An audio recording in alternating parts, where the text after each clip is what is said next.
Hello, hello, everybody. Welcome. Super happy to have you guys here. Um, this is going to be a fun one. Very special guest, which actually I just met you. Was it 2 weeks ago already? I think so. Yeah, I think we're going on 2 weeks already. I love Wow. it. Wait, hold on. I'm setting this up. So I'm super excited to have Michelle here. We're going to have a really fun time. And the reason I wanted to bring her in is because just like you, she started with zero experience and was able to build $1 million POD business. So I can't wait to share all the different secrets that she's going to share with us today. But first, guys, 1 second, because literally I'm broadcasting this on TikTok in the other room while I'm shooting this because there's no software to do it. So give me a second so I check on the room and I'll be right back. 1 sec.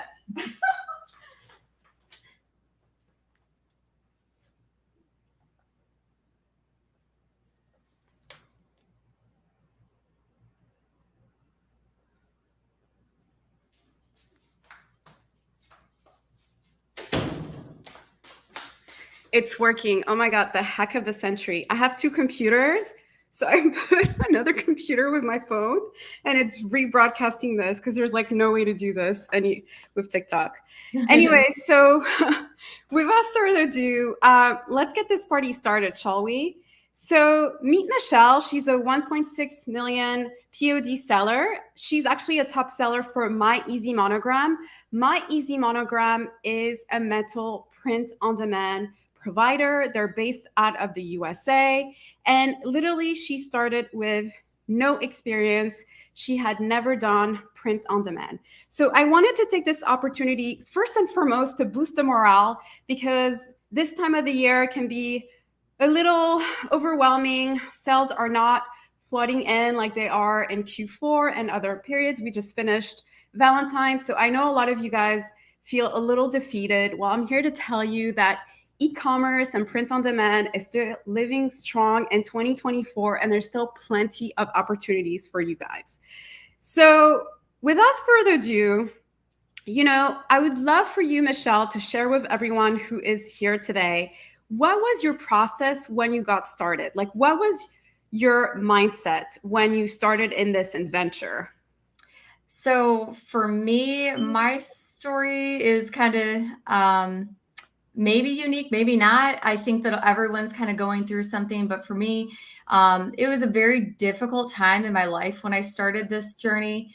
I had started doing well, long story short, I went from property management and real estate, left my full-time salary job, and started a small business with my daughter making candles. Uh-huh. And we were doing local events and things like that. And we were in several stores, but we wanted to get online. And so I took this online course that, my intentions were to help me effectively market online. And the course that I took was teaching print on demand products. And so I decided, you know what? I'm going to start a whole new store and follow the process they're teaching, make sure that I have a baseline and know what I'm doing, and then move into the candles. And then I just fell in love with print on demand, the ease, the scalability. I didn't have to worry about my own inventory and stocking all the different supplies that I need, and sometimes waiting forever to get those supplies. So it just turned into, me loving this world of e-commerce.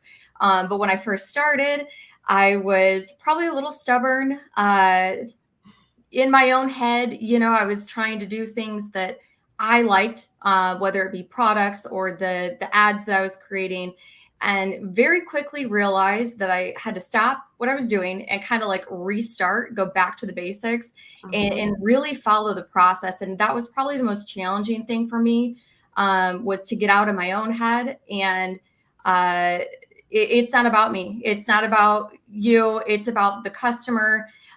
So really learning to be very focused and prioritize the things that I needed to be spending my time on.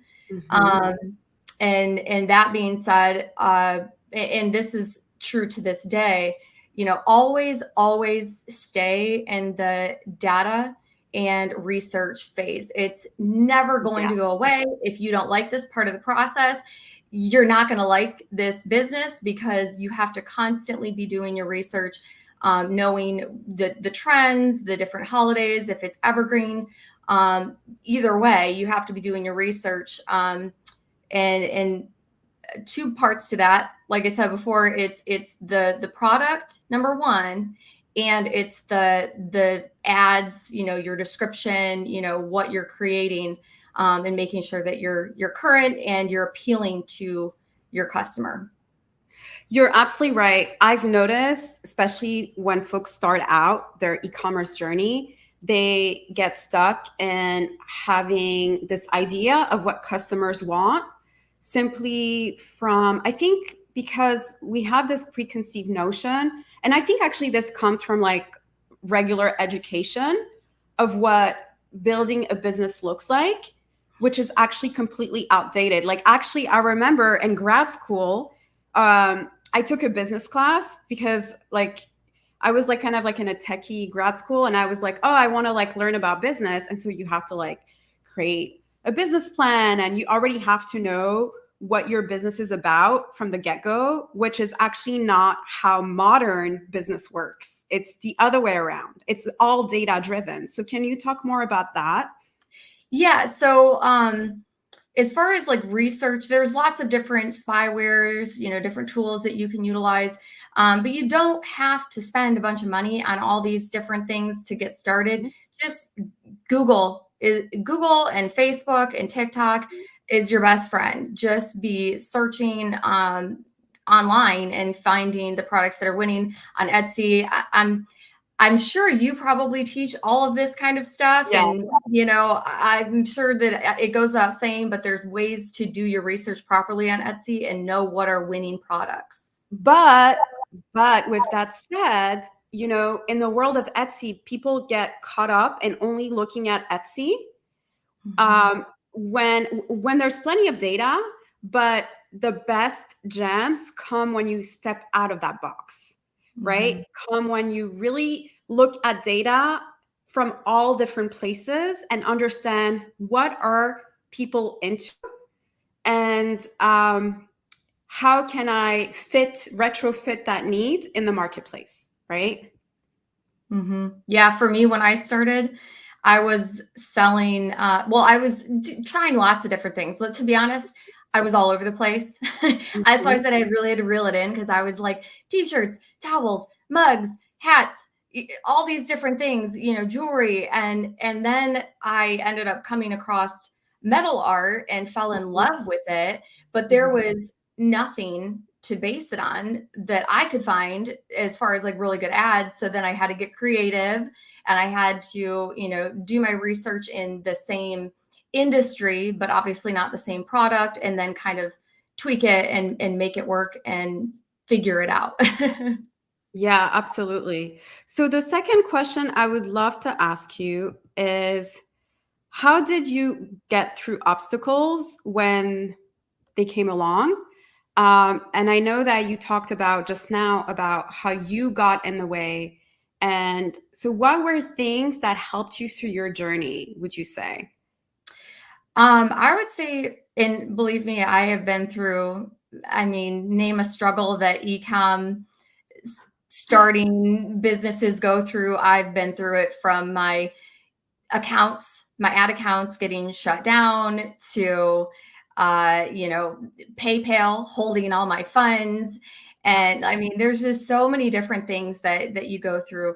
But I would say for me, the biggest thing, the most important thing for me was having a network of people that I was able to connect with, because it can get very overwhelming and challenging when you feel like you're just alone out on this island, and you just feel hopeless, and you just don't know what to do. And sometimes just being able to talk to somebody and bounce things off of each other, is very helpful. And it also, and it could be a mentor, a coach, someone in the group that I started. I became friends with other people and started connecting with each other. And you can do things so much faster together when you both are picking up things and learning things, and like you said, things are constantly changing, in different techniques, from maybe your ad creation to the way you're launching ads. There's all different things that are changing rapidly, and so when you have someone else to talk to, it can help you in that regard. But for me, mindset, like, it just really helps me to be able to be like, okay, I'm not the only one that's going through this. Everyone has their challenges, and let's figure it out together. Yeah, and actually, you bring such a valid point. So something that happened, I think it was sometime in October, is Etsy took down a lot of the message card Shine On products Yep. because it was not part of their handmade policy all of a sudden. And Mhm. what's really interesting to see is that a lot of folks got completely discouraged, which is understandable. They had hundreds of listings, things got taken down. Well, folks who were mentally strong and did not let it get to them and re-uploaded Shine On products that were not violated, or like not, yeah, like fine, Mhm. ended up actually capitalizing for Q4. And some folks got completely stuck and were not able to recover. So again, this is a proof of understanding what your mindset is, like putting that on check. And it's almost like you have to, and I know it's easier said than done, we're all humans, but you have to emotionally detach yourself from the outcome somehow, right?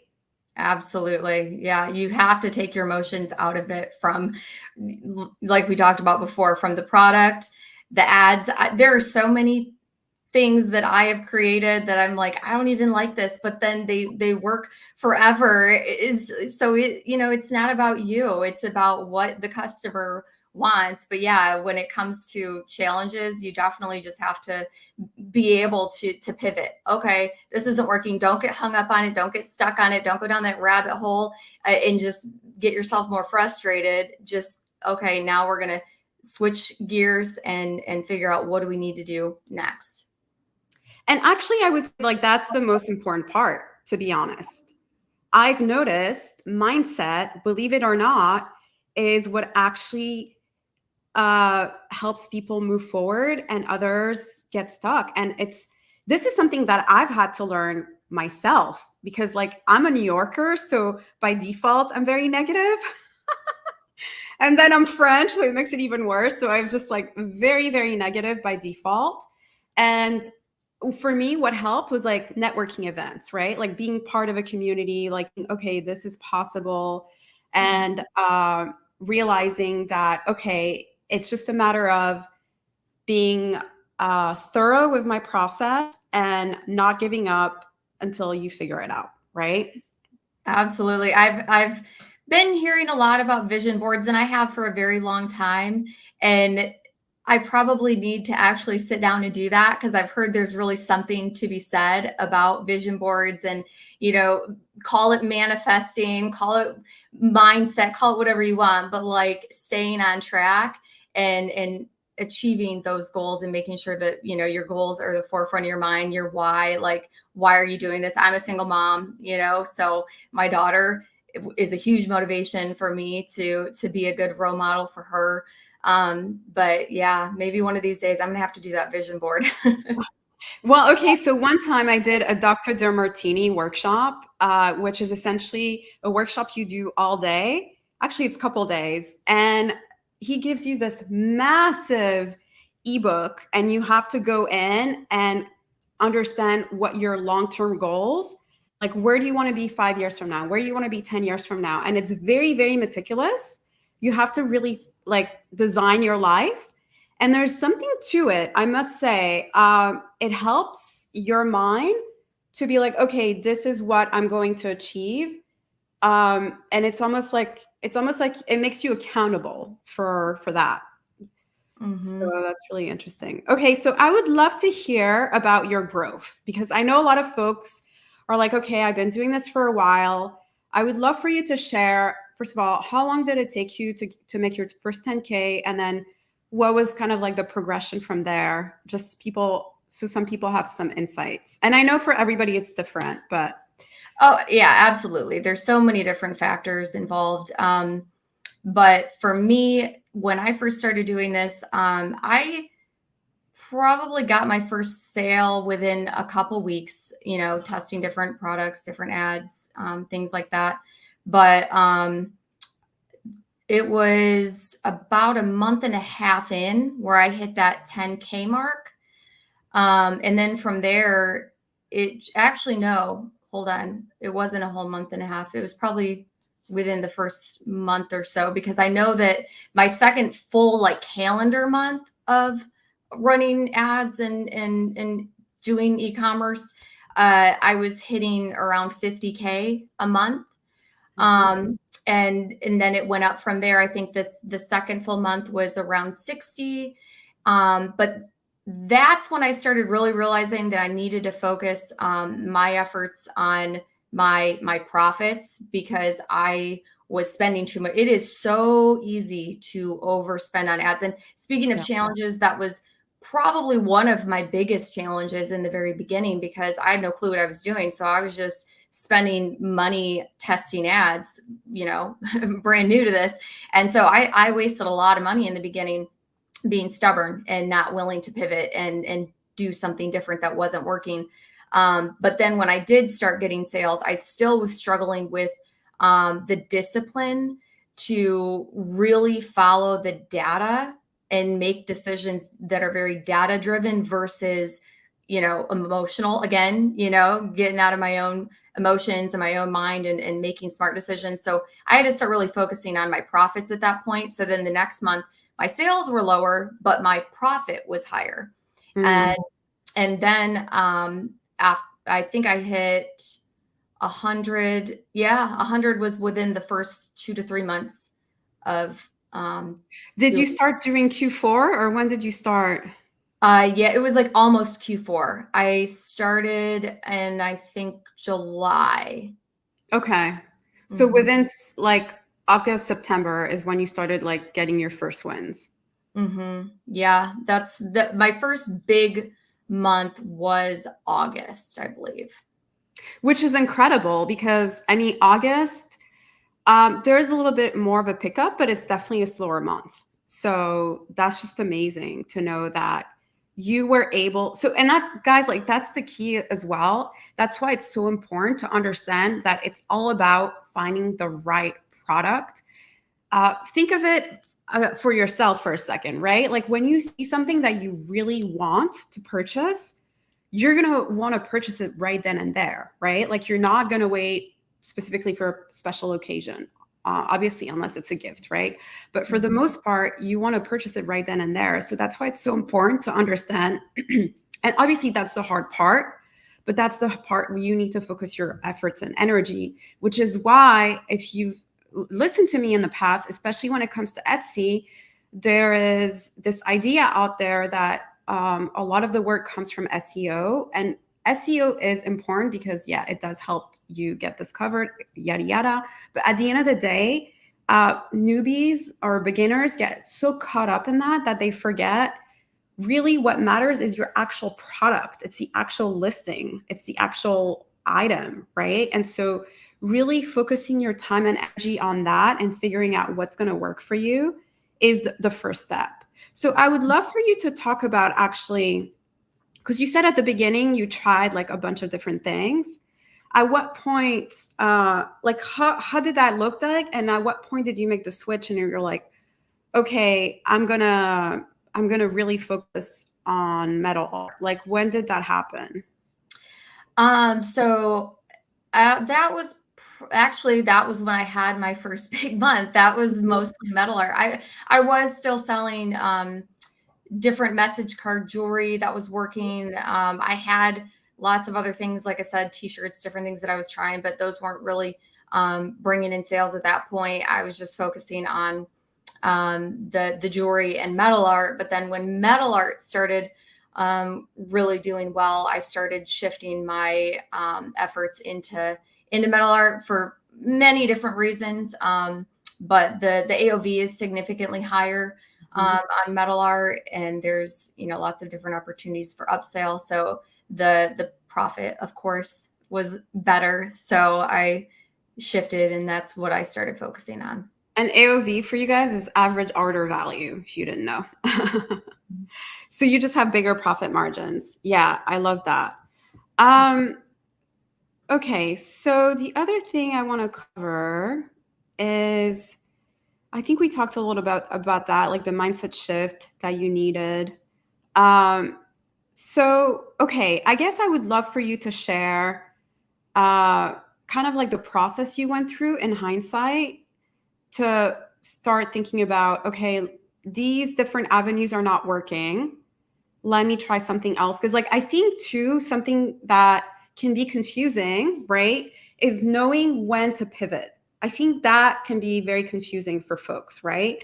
Because, like, it has to be this, like, there's like this fine line, right? Like, where you do need to be consistent and have persistence, right? But you also need to allow for playfulness and testing different ideas. So how did that look for you? So for me, it was really just when like I said before, when I took my own thoughts out of it and started just basing my decisions for the products and the ads on what I found that was working. And again, I was not spending money on all these fancy different spy tools, Google Trends, searching what's trending. So when I started doing really well, which, like you said, is an uncommon time to start having something really take off. It was because I was focusing on the wedding niche. So summer, pretty much the entire fill time between the major holidays, wedding season is in that time. So for me, that's just what ended up working really well for me. But yeah, so searching the different products, searching the different ads, figuring out what's working, being strict and not doing what I like, doing what I saw was actually working. That's what made all the difference for me. Sorry. Yeah, I love that. So really looking at data. So I'm going to share with you guys actually quickly some ideas for you. And these are listings that are on Etsy that are performing decent. And again, so because the other thing is that I want to mention is, like, if you're interested in further exploring metal art on Etsy, know that it's going to be all about the design that you create, right? Because obviously there's like a lot of the same repetitive design. So having the ability, and with My Easy Monogram, they now have a design studio that you guys can leverage, by the way. And so again, like looking at data. So looking at what is working, right? So in this case, we know, I know because I spend a lot of time on Etsy, like line art and minimal art is something that has been trending for a while. And so as a result, these items are performing well, right? The bookish niche as well does really well overall. So this is just to give you some hindsight, right, of what is possible on Etsy. So overall, the other thing I want to mention as well is adding a personalized element. And I think, Michelle, you did that from the very beginning, right? Your items were personalized. Yeah. So the products that I'm selling, yes, they've always been the print on demand products where you can customize them. We, like you said, now we have the design studio where you can actually create your own designs as well. But yeah, they're all the like monogram type, metal signs. And when I first started selling metal art, I had no clue what was going to work. I just added stuff to my store, did the research on which ones I felt like I should be doing ads on, but I was also running collection page ads so that essentially I was letting the customer tell me what they want. So when I started seeing patterns of what products were selling the most, then I would start creating ads based on those products that were selling the most in my store also. Yeah, I love that. And again, like guys, when it comes to Etsy, adding that or any, I mean, to be honest, like anywhere, a lot of people shy away from personalization because of what is involved from a logistical standpoint. With metal art, you're right. Like a lot of time, like it is personalized for the most part. But it's important for you guys, like the example that I showed you, like adding a personalized element can really make all the difference, right? Like it's because essentially what you're doing is like you're having an emotional connection with the customer, and it makes it even more unique to the customer. So it could be a very simple way to make the item even like more relatable to your customers. So that's something that a lot of folks, again, I think it's two things. It's like mindset and laziness. And laziness, I mean that by essentially, it's almost like people like throwing spaghetti at the wall, which we all do, right? Like that it's kind of the process that needs to happen. But by throwing spaghetti at the wall, it's almost like what's in it for them versus what's in it for my customer, right? So you're uploading listings that or products that are not well thought out simply because you want to get a quick sell, right? Versus understanding the psychology of why a customer would want to buy that product and hence putting a little bit more work into it. And that could actually become a bestseller, right? Yeah, absolutely. So, okay, the other thing I wanted to talk about, let's see. Yeah, so the other thing I want to mention, and again, like, so for Michelle, it's a little different, but I think it's important when you're starting out to not just limit yourself to one supplier. So it's kind of a fine line, right? Like you do want to be consistent and like pick one product and, make sure that you are uploading enough ideas, but you also have to kind of take a step back and be like, okay, does that product have revenue potential? Right? So it's important for you to do kind of like a competitive analysis to see what is working, what isn't working, what is my competition doing, how much money are they making with that specific item, and how can I differentiate myself? So how long did it take you, I guess, like when you were playing around, how long did it take you to play around? Like, and by the way, I would love to hear about like how many hours did you put into your business when you first got started? Were you like all in? Like, how did that look like? Yeah, it was. And to be honest, I was really doing it out of desperation. So don't do what I did because that was what was making me do things the wrong way, being stubborn and, not getting out of my own head. I was just trying to like really make it work right away. But it was a lot. It was a lot. It was like 24/7 almost. I mean, I never watched TV. I was up late every night. I got up early to take my daughter to school, came home, did the same thing over and over again. It was a lot of long hours in the beginning of this for me. And I had all different kinds of suppliers. I mean, I was testing, like I said, all different kinds of products. So I had lots of different suppliers. But I will say when testing different suppliers, do your research. You can absolutely go through the Shopify App Store and find suppliers, and that's great. But check the reviews. Even better if you know someone who's selling with a supplier and can vouch for what is their shipping time. Do they have delays? What's their customer service? If there's issues, are you able to get in touch with them and get a response quickly? There's lots of different things that you want to make sure that you're checking on when you're testing different suppliers. But yeah, I was all over I was all over the board. I was doing so many things. I was way too scattered at the time. But at the same rate, it's normal. Like you want to be, it's almost like you're trying to figure out what's going to work.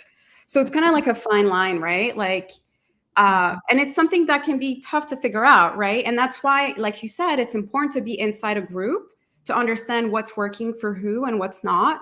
Mm-hmm. And also looking at the data, because otherwise you can kind of be like in your own silo and not really have visibility. I mean, Entrepreneurship, the best analogy somebody actually gave me, and I was like, this is the best analogy, is you are in the middle of the ocean with no idea where to go next. That's entrepreneurship for you, really. And you're going to make it alive if you are strong-willed, you believe in your capacity to make it happen. And ideally, that's why it's important to have a group, right? And have folks that you can talk to and kind of like get data from, right? Yeah, and to your point, it's also a great way to keep yourself accountable. Yes. It's like having an accountability coach when you have other people that you're working with, because, you don't want to not be doing your part. You want to be relevant and be able to, also provide value to other people that are providing you value. So yeah, I think it's very helpful having a support system, some sort of support system, but especially if you can find that with other like-minded individuals that are in the e-com space. Yeah, I love that.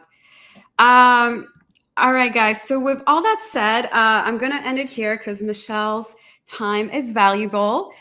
Thanks for everyone who joined. If you want more information on how to start selling on Etsy, I have a free training, which I really encourage you guys to watch. So it's going to help you understand how Etsy works and what I discovered along my journey, because Etsy is very different than selling on Shopify and running ads. The reason I wanted to bring Michelle today is because I wanted to show you the possibility. I wanted to show you that it is possible, right?